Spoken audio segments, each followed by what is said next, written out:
सनातन धर्म में सबसे बड़ी पौराणिक मान्यता यह है कि भगवान सच्चे भक्त के हृदय में बसते हैं। लेकिन आज मैं जिस धड़कते दिल की बात कर रहा हूं वो किसी इंसान का नहीं बल्कि स्वयं भगवान का दिल है। बहुत लोगों को तो विश्वास ही नहीं होगा कि भगवान का दिल यहां दुनिया में कैसे मौजूद हो सकता है। लेकिन मान्यता है, ऐसी मान्यता है कि भगवान श्री कृष्ण का दिल आज भी सामान्य मनुष्य का जैसा दिल होता है, उसी सामान्य मनुष्य की तरह जगन्नाथपुरी के मंदिर में रखी मूर्ति में धड़क रहा है। पुरी मंदिर में भगवान जगन्नाथ, उनके बड़े भाई बलभद्र यानी बलराम और बहन सुभद्रा जी की मूर्तियां हैं। इन मूर्तियों से जुड़ी यह मान्यता है कि यहां भगवान कृष्ण का दिल मौजूद है। इसे ब्रह्म पदार्थ भी कहा जाता है। बहुत से लोगों को इस बात पर भरोसा नहीं हो रहा हो। कुछ लोग इसे आस्था और मान्यता से जुड़ा विषय मानते हैं, लेकिन यह आस्था और मान्यता से ज्यादा उन लोगों की गवाही मायने रखती है जिन्होंने भगवान कृष्ण के धड़कते दिल को अपने हाथों से छूकर महसूस करने का दावा किया है। और सबसे बड़ा सबूत तो यह है कि हर 12 साल में जब इन मूर्तियों को बदला जाता है तो पूरे शहर की लाइट बंद कर दी जाती है। इससे जुड़ा फैक्ट भी आपको आगे बताऊंगा कि ऐसा क्यों होता है कि मूर्ति बदलनी है तो पूरे शहर की बिजली काट दी जाती है, पूरा अंधेरा कर दिया जाता है। लेकिन भगवान के धड़कते दिल से जुड़ा यह एक ऐसा रहस्य है जो पिछले 5000 साल से चला आ रहा है। हो सकता है आप में से बहुत से लोग भगवान कृष्ण से जुड़े इस रहस्य के बारे में सुन चुके हों या पढ़ चुके हों, लेकिन देश के बहुत से युवाओं को इसके बारे में कोई जानकारी नहीं कि जगन्नाथपुरी के इस मंदिर में भगवान कृष्ण का दिल धड़क रहा है। आज तक कोई इंसान इस बात को खारिज करने की ना तो हिम्मत कर पाया है और ना ही कोई सॉलिड प्रूफ दे पाया। सबसे पहले आपको इससे जुड़ी पौराणिक कहानी के बारे में बताता हूं। ये तो हम सब जानते हैं कि द्वापर युग में भगवान विष्णु ने मनुष्य अवतार लेकर कृष्ण के रूप में जन्म लिया। महाभारत युद्ध के 36 साल बाद अपना शरीर त्याग कर दिया था। ऐसी मान्यता है कि सोमनाथ में एक बहेलिये ने गलती से भगवान कृष्ण पर तीर चला दिया था, जिससे उनकी मृत्यु हो गई। मृत्यु के बाद भगवान श्री कृष्ण का अंतिम संस्कार किया गया और शरीर पंच तत्व में विलीन हो गया। लेकिन भगवान श्री कृष्ण का दिल अग्नि में नहीं जला और मान्यता है कि धड़कता रहा। बाद में इस दिल को सोमनाथ के समंदर में प्रवाहित कर दिया गया। जल में प्रवाहित श्री कृष्ण के हृदय ने एक लट्ठे यानी लकड़ी के आकार का रूप ले लिया और पानी में बहते बहते उड़ीसा के समुद्र तट पर पहुंच गया। तब श्री कृष्ण ने उड़ीसा के राजा इंद्रद्युम्न को सपने में इस पूरी घटना के बारे में बताया। इस लट्ठे से भगवान जगन्नाथ, भाई बलभद्र और बहन सुभद्रा जी की मूर्ति का निर्माण हुआ। मान्यता है कि इन मूर्ति में भगवान कृष्ण का दिल धड़क रहा है। इस दिल को ब्रह्म पदार्थ के नाम से भी जाना जाता है। आज भी हर 12 साल में मंदिर की इन तीनों मूर्तियों को बदला जाता है। तब इस ब्रह्म पदार्थ को दूसरी नई मूर्ति में डाल दिया जाता है। यह काम मंदिर के जो पुजारी करते हैं वो अपनी आंखों पर पट्टी बांधकर और हाथों में कपड़े के दस्ताने पहनकर इस काम को करते हैं। इस दौरान पूरे मंदिर के अलावा पूरे जगन्नाथपुरी शहर में लाइट काट दी जाती है और शहर में अंधेरा कर दिया जाता है। जिन पुजारियों ने अब तक इस ब्रह्म पदार्थ को बदला है उन्हें उस समय हाथ में कुछ उछलती हुई चीज का आभास हुआ।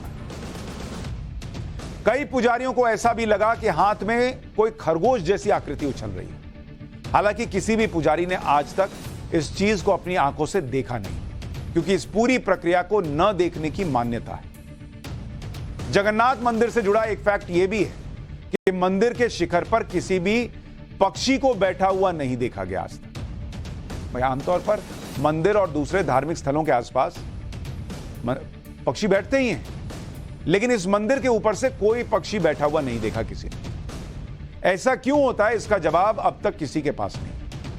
इसी मान्यता के तहत मंदिर को नो फ्लाई जोन में रखा गया है, यानी कोई भी विमान इस मंदिर के ऊपर से नहीं उड़ सकता।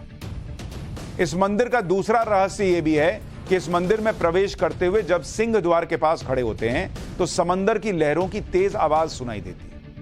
लेकिन जैसे ही सिंह द्वार को पार करके मंदिर के अंदर प्रवेश करते हैं तो लहरों की आवाज सुनाई नहीं देती। यह कोई वास्तु या शिल्पकारी से जुड़ा विषय हो सकता है, लेकिन अभी तक कोई पुख्ता प्रमाण भी नहीं दे पाया कि ऐसा क्यों होता है। भगवान जगन्नाथ के मंदिर में ऐसे ऐसे चमत्कार हैं जिनका जवाब विज्ञान के पास भी नहीं। और इसीलिए इन सवालों के जवाब अभी भी ढूंढे जा रहे हैं। अब आपको इस मंदिर के शिखर पर लगे ध्वज को लेकर एक रोचक तथ्य बताता हूं। आपको जानकर हैरानी होगी कि यह झंडा हवा के विपरीत दिशा में लहराता है। यानी हवा अगर पूरब की तरफ चल रही है तो लोग कहते हैं कि झंडा पश्चिम की दिशा की तरफ लहराता है। इसके अलावा इस मंदिर के ध्वज को रोजाना बदला जाता है। मंदिर के कर्मचारी बड़ी मेहनत से इस मंदिर के शिखर पर चढ़ते हैं और मंदिर पर लगे ध्वज को उतारकर नीचे लाते हैं। मंदिर का यह शिखर करीब 200 फीट यानी करीब 10 मंजिल ऊंचा है और इस पर लगे ध्वज को हर दिन शाम को 4 से 5 बजे के बीच बदला जाता है। जो लोग इस ध्वज को बदल रहे हैं वो पुरी के एक चोला परिवार से आते हैं और पिछले 800 साल से ध्वज बदलने का काम कर रहे हैं। अब आपके मन में भी सवाल आ रहा होगा कि रोजाना शिखर पर चढ़कर ध्वज बदलने की जरूरत क्या है? भाई महीने में, हफ्ते में एक बार क्यों नहीं कर लेते?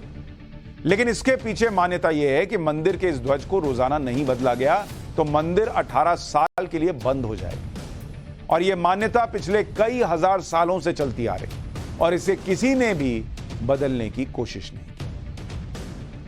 अब आपके दिमाग में हो सकता है यह सवाल आ रहा होगा कि ऐसा कैसे हो सकता है कि एक झंडा हवा की उल्टी दिशा में लहरा रहा है? साइंस के हिसाब से ऐसा संभव नहीं है, लेकिन इसके पीछे भी एक पौराणिक कहानी बताई जाती है।